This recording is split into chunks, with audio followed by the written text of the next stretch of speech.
Salut tout le monde et bienvenue pour une nouvelle vidéo.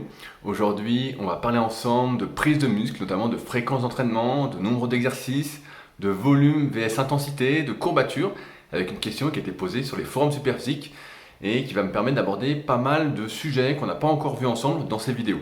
Mais avant de commencer, je vous rappelle que si ce n'est pas encore fait, que je vous invite à souscrire à ma formation gratuite à destination des pratiquants de musculation sans dopage. C'est le premier lien dans la description où je recense mes meilleurs conseils pour vous éviter de perdre du temps comme j'en ai perdu, pour vous éviter de vous blesser, du moins de réduire énormément le risque de blessure comme j'en ai eu beaucoup, je sais de quoi je parle. Ce sont des sujets que je n'aborde pas dans ces vidéos, que je n'aborde pas dans mes articles, que je réserve vraiment à cette formation gratuite. Et donc c'est le premier lien dans la description, ça devrait fortement vous aider. Alors, on a reçu une super question cette semaine sur les forums Superphysique que je vais vous lire. Elle est un peu longue, mais elle est hyper intéressante et ça va nous permettre de voir ensemble qu'est-ce qui est le plus important pour prendre du muscle quand on est un pratiquant naturel et ce qu'il ne faut surtout pas négliger et voir que malheureusement on ne peut pas compenser comme on aimerait compenser. Donc je vous lis la question de Emeka que j'ai sur mon téléphone qui dit, alors je vous la lis. J'ai toujours eu d'énormes courbatures sur les jambes, des courbatures qui pouvaient durer jusque 8 jours et donc même être gêné avec un seul entraînement par semaine. Donc déjà, premier point, des courbatures qui durent très longtemps. On va voir comment ça se fait et comment éviter que ça dure si longtemps. Vu que niveau prise de muscle, une grosse séance par semaine ne marchait pas, j'ai un peu tout essayé. Une grosse séance et une petite, 2 séances moyennes, une moyenne et une petite. C'était un peu mieux, mais rien de génial non plus niveau prise de muscle. Niveau courbature, j'ai un peu tout essayé. Le froid, le chaud, la glace, les vêtements de compression, la récupération active, les massages, les étirements, pas d'étirements. Tout a plus ou moins marché au début, mais c'est très vite passé. J'ai repris la salle il y a 3 semaines, après 1 an et demi sans sport, donc sans doute dû au Covid, et 2 opérations au niveau des abdos. Donc pour le moment, je fais 2 séances par semaine sans problème au niveau des jambes. Vu que l'intensité n'est pas élevée, je me concentre plus sur mon travail abdominal gainage quand je fais des exercices cuisses pour le moment, plutôt que de forcer vraiment. Excellente idée après une opération au niveau des abdos. Par contre, j'essaie de faire du volume pour combler le manque d'intensité. Voilà la séance que je fais actuellement pour 1m70 et 62 kg actuellement. Il met les performances en même temps, donc il commence par presse à cuisse, 4 séries de 15 à 150 kg, plus 2 petits élastiques. Front squat, donc le squat avant, 4 séries de 10 à 50 kg. Soulevé de terre 4x8 à 70 kg, squat gobelet 4 séries de 15 à 22 kg, mollet à la presse 4x15 à 110 kg, adducteur à la machine 3 séries, abducteur à la machine 3 séries et il ne fait pas de leg curl car la machine à la salle est complètement pourrie à sa salle. Et il fait donc cette séance 2 fois par semaine. À ça, il dit, bref, les jambes sont des muscles que je travaille le plus depuis des années, mais c'est aussi mon plus gros point faible. Encore plus depuis mes opérations où le haut du corps regonfle un peu plus vite. Donc pour une fois, ce serait cool de faire une vidéo ou un podcast sur les jambes avec quel genre d'entraînement, quand on les entraîne 2 fois par semaine, la meilleure façon de récupérer, est-ce que c'est bien de réentraîner les cuisses avec des courbatures, etc. etc. Donc il y a plein de choses à voir. La première chose, c'est que de mémoire, Emeka sur les forums, il est plus tout jeune.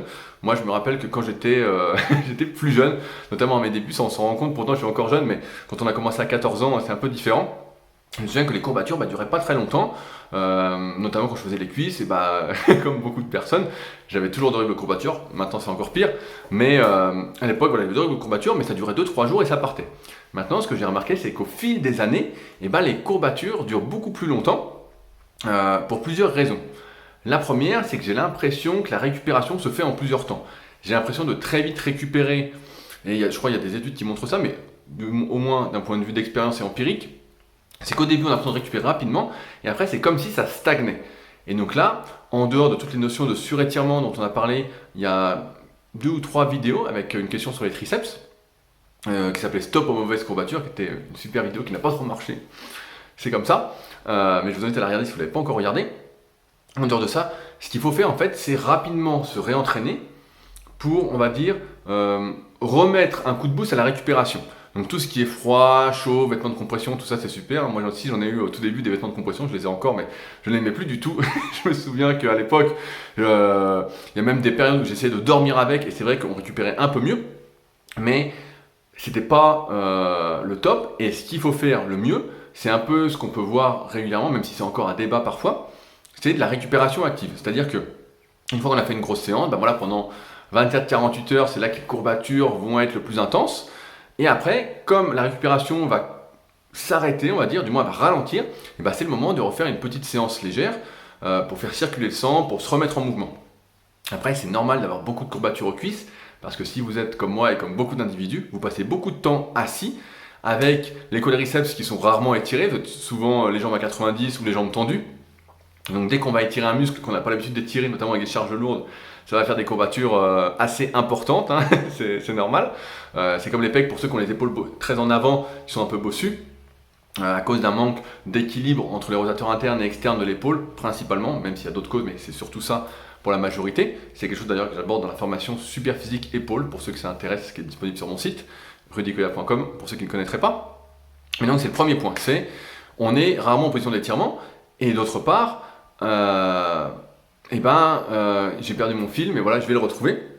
D'autre part, quand on fait quelque chose qu'une fois par semaine, vraiment de manière intense, et avec un fort volume d'entraînement, et ben c'est normal qu'on ait des courbatures chaque semaine qui durent, parce que en fait, on n'est jamais immunisé à l'effort. On en avait parlé il y a quelques vidéos aussi, j'en parle souvent. C'est que plus on va répéter un effort, moins on va être sensible à celui-ci, et moins ça va déclencher de la croissance musculaire, une surcompensation. Plus on va s'y habituer, et c'est assez normal, et donc en un sens, c'est plutôt bien. Maintenant, pour ces petites séances qui vont aider à récupérer, il ne s'agit pas d'utiliser des poids lourds ou autres, ou de faire des séries en forçant, c'est plus se remobiliser. Donc ça va être par exemple faire des squats à vide, en série de 20, juste chauffer un peu, faire peut-être un peu de presse à cuisse si vous êtes à la salle, un peu de leg extension, un peu de fente léger avec haltère. Vraiment se remobiliser, faire circuler le sang en étant très très loin de forcer, et ça va accélérer votre récupération. Le pire, c'est de rester allongé sur votre canapé et de rien faire. La récupération passive, encore une fois, comme je disais, quand j'étais beaucoup plus jeune, quand j'avais la vingtaine, ça marchait très bien, mais maintenant, si je reste à rien faire, c'est le pire. Et ce qu'il faut, c'est vite se remobiliser. Certains pourront penser que faire du vélo pour les cuisses, ça peut aider à récupérer.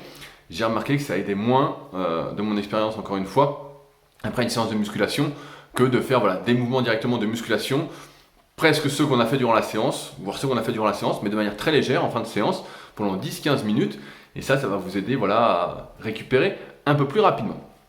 Un deuxième point que je voulais aborder avec cette question de MEK, c'est que malheureusement, on ne peut jamais compenser le manque d'intensité, que je vais définir par le fait de forcer, de pousser ces séries le plus loin possible, même si je ne recommande pas d'aller à l'échec à chaque série et à chaque séance, avec la notion de cycle de progression, qu'on utilise beaucoup dans l'application SP Training, qui est disponible sur l'App Store et sur le Play Store. Pour ceux qui ne l'ont pas, téléchargez-la et utilisez-la, ça va vous faire gagner vraiment beaucoup de temps.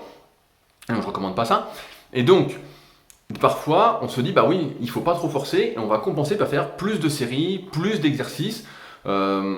Certains outre-Atlantique appellent ça du junk volume, donc vraiment du volume, on va dire, gratuit, du volume un peu...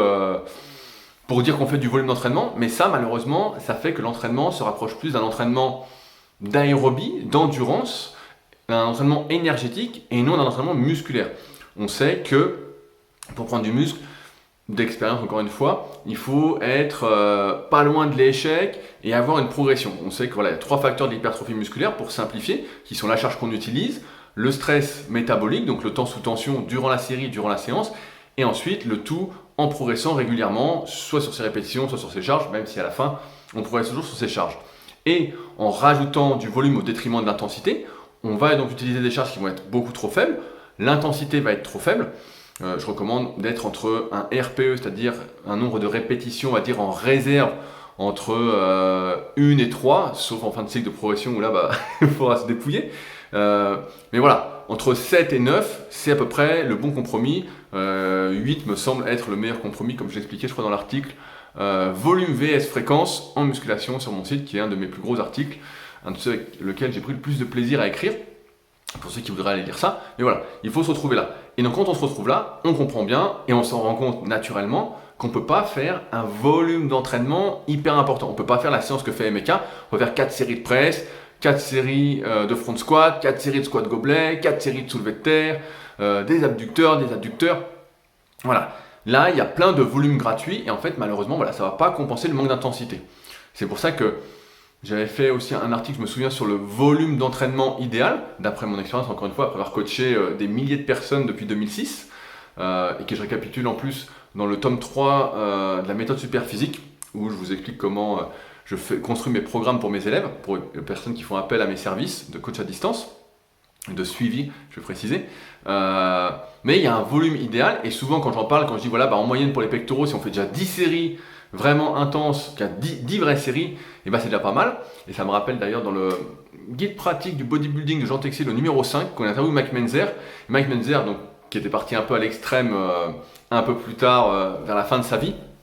Il disait la première chose qu'il faisait avec les personnes qui le sollicitaient, c'était de diviser le volume par deux. Il disait souvent les gens, ils venaient le voir, ils faisaient 20 séries pour les pecs, 20 séries pour le dos. Et il disait non, on va faire 10 séries, la moitié, mais tu vas forcer beaucoup plus. Et il dit les gens d'un coup progressaient beaucoup plus parce qu'effectivement, il ne faut pas négliger ce facteur intensité. On ne peut pas compenser. Alors là, c'est une reprise pour Emeka et il fait bien de ne pas trop forcer après ses opérations.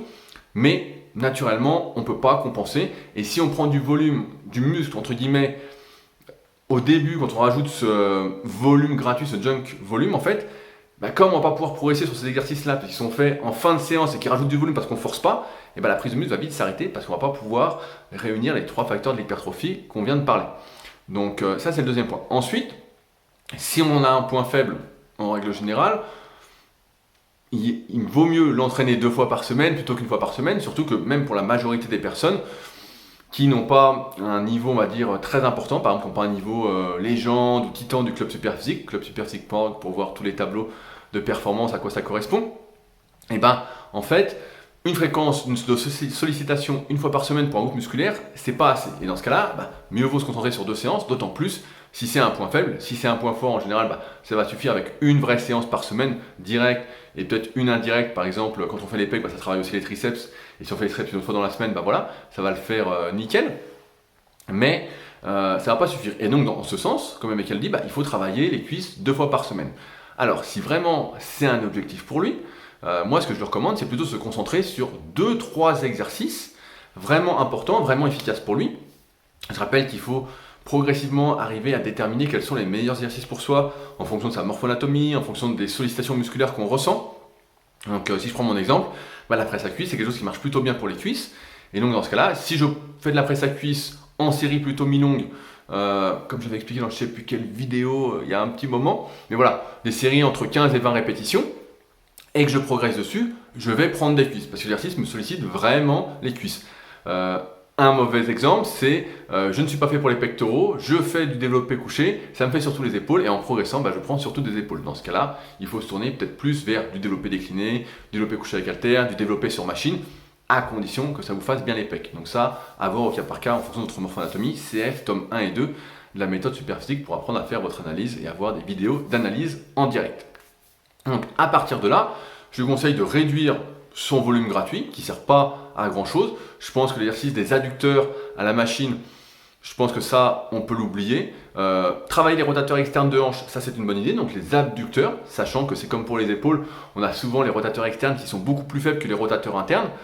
Et ça peut amener des douleurs aux hanches, des douleurs aux genoux, des douleurs au dos. Si on n'a pas la hanche qui est mobile, on va dire, forcément on va compenser ailleurs et ça va générer des douleurs. Donc ça c'est une bonne idée, mais je lui conseillerais par exemple, s'il fait 2 séances par semaine, de se concentrer sur 3-4 exercices. Donc on va dire par exemple, première séance, presse à cuisse, front squat. Idéalement j'aurais mis un exercice d'ischio, pas du soulevé de terre parce que là après les front squats c'est déjà pas mal, mais peut-être des extensions au bras lombaire si la machine à leg curl est pourrie dans sa salle, sinon j'aurais mis du leg curl assis. Et puis 1 ou 2 exercices de mollet. Déjà s'il progresse sur ces exercices-là dans cette première séance, ça va être super. Et de toute façon il va bien se rendre compte que s'il commence à mettre plus d'intensité, il ne pourra pas en faire beaucoup plus. Et sur l'autre séance, on peut imaginer que là, ce coup-ci, il met plus l'emphase sur la chaîne postérieure, donc avec du soulevé de terre, j'ai entendu, il en fait, donc il met encore léger, donc pourquoi pas. Quand on met très lourd, prudence, encore une fois. Idéalement, là, c'est là que j'aurais remis du leg curl. Alors après, quand on n'a pas de matériel, on a un mauvais leg curl, un bon exercice, ça peut être de faire des leg curls à une jambe à la poulie.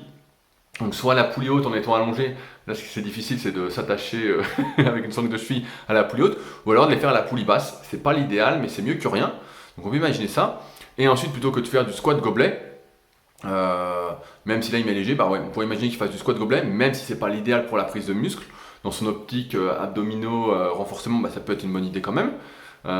Sinon, mieux vaut faire du hack squat ou alors on peut imaginer faire des fentes, mais voilà, on va dire qu'il fait squat gobelet plus après un exercice de fente, et s'il a fait qu'un seul exercice mollet la dernière fois, il en fait 2, même si je préfère, si vraiment les mollets c'est un point faible aussi, les faire 2 fois.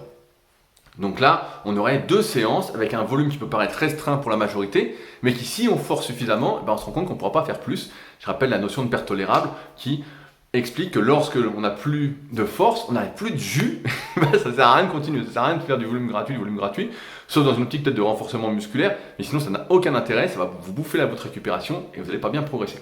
Enfin, il y a un dernier point, je n'ai jamais vu personne avoir des gros bras ou des grosses cuisses en faisant 1m70 pour 62 kg. Emeka, plus loin dans la conversation sur le forum, dit qu'il était déjà monté à 68 kg et qu'il n'avait pas de cuisses non plus. C'est normal parce que quand on a des grosses cuisses, ça pèse un certain poids. Et donc en ce sens, il faut vraiment se mettre à table. Je me souviens que Jean Texier, pareil, il disait souvent dans le guide pratique du bodybuilding qu'on voyait beaucoup de naturels avec des grosses cuisses, certes qui étaient un peu gras, mais parce que déjà d'une part les cuisses c'est un lien gras, et d'autre part c'est un gros potentiel de croissance. Si on entraîne les cuisses, on va rapidement, en fonction de l'individu, soit avoir des grosses cuisses, soit avoir un gros cul, des gros ischios, les mollets c'est notre paire de manches, mais voilà, on peut prendre facilement, et ça va faire du poids. Et donc, c'est le dernier conseil que je pourrais donner à Emeka, c'est de faire une prise de masse, donc de manière saine, bien évidemment. Je rappelle que pour ceux qui sont perdus, je conseille ce magnifique livre, le guide de la prise de masse naturelle, que j'envoie tous les vendredis avec amour, et notamment dédicacé. Je mettrai le lien dans la description pour ceux que ça intéresse. C'est bon, ça tient. Mais voilà, de faire une prise de masse lente et progressive. Et s'il monte, je sais pas, à 72-75 kg, là, il va commencer à avoir des cuisses. C'est sûr que, et c'est pareil pour les bras, si on fait 1m70-62 kg, on ne peut pas avoir de gros bras, on ne peut pas avoir de gros pecs. À la rigueur, peut-être qu'on peut avoir des gros avant-bras, voilà, des gros mollets, mais dès qu'on a du muscle, et plus ils sont gros, plus ça pèse, et en ce sens, il ne faut pas oublier de manger sainement, un peu plus que ses besoins, et dans cette optique de prise de masse, surtout si on a du mal à prendre des cuisses, parce que comme je l'ai dit, c'est un groupe musculaire, une partie du corps où on peut stocker du gras en grossissant. Après, je rappelle que la prise de masse, ça me semble assez obligatoire, notamment quand on est très maigre au début, quand on est assez mince. C'est un passage un peu obligé pour changer de gabarit. Alors après, il y a des cas pour lesquels c'est pas hyper intéressant, pour ceux qui ont déjà été obèses par exemple, pour ceux qui ont déjà été beaucoup plus gras ou qui stockent localement, il y a tout un travail à faire précédemment, que j'aborde dans le livre. Mais là, il faut vraiment se concentrer sur le fait, on va dire, de manger un peu plus à table. Et enfin, avant que j'oublie, j'allais oublier, la meilleure façon de progresser pour Emeka, ensuite de prendre des cuisses, c'est de progresser sur ces exercices. C'est-à-dire que là, il fait 4 x 15 à 150 à la presse. Quand il fera 4 x 20 à 300, là, il aura des cuisses. S'il fait 4 x 10 à 100 kg au squat avant, là, il aura des cuisses. Et là, on comprend bien qu'avec 62 kg sur la balance, en dehors de rares exceptions, c'est pas comme ça qu'il va les faire, mais en grossissant progressivement, il va y arriver. Pareil, il se fait soulevé de terre, il fait 4 x 8 à 120 ou 130 en jambes tendues au 70, là, voilà, il va être plus balèze. Et ça, c'est un peu la voie à suivre pour atteindre une bonne partie de son potentiel musculaire naturellement sans dopage, c'est de progresser sur des exercices qui sollicitent nos muscles dans la bonne fourchette de répétition, donc en fonction de sa morphoanatomie et en ayant un solide appétit à table. Si on ne mange pas, on ne peut pas être balèze en dehors de certaines exceptions. Donc voilà ce que j'avais à dire.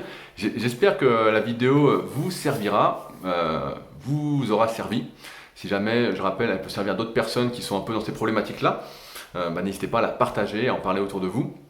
Le petit pouce bleu et le commentaire est de rigueur. S'il y a des choses que je n'ai pas abordées dans cette vidéo, besoin de précision par rapport à ce que j'ai expliqué, n'hésitez pas à utiliser l'espace commentaire directement sous la vidéo. Je lis tout et je réponds quand c'est nécessaire. Si vous avez des questions, n'hésitez pas à utiliser les forums Superphysique sur superphysique.org puis forum, c'est les derniers forums de musculation. Donc autant dire que vous serez bien accueillis si vous faites partie des gens qui s'entraînent et qui veulent progresser. Et enfin, je rappelle que pour ceux qui ne l'ont pas encore fait, de souscrire à ma formation gratuite, ça va vraiment vous aider, je vous le dis sincèrement. C'est le premier lien dans la description et vous retrouvez également dans la description tout ce dont j'ai parlé, dont les tomes de la méthode Superphysique, le guide de la prise de masse au naturel, ou encore comment me contacter si vous souhaitez faire appel à mes services de coaching afin qu'on en discute, afin de voir si on est sur la même longueur d'onde et si on peut avancer ensemble. Voilà, sur ce, on se retrouve la semaine prochaine pour une nouvelle vidéo. Salut!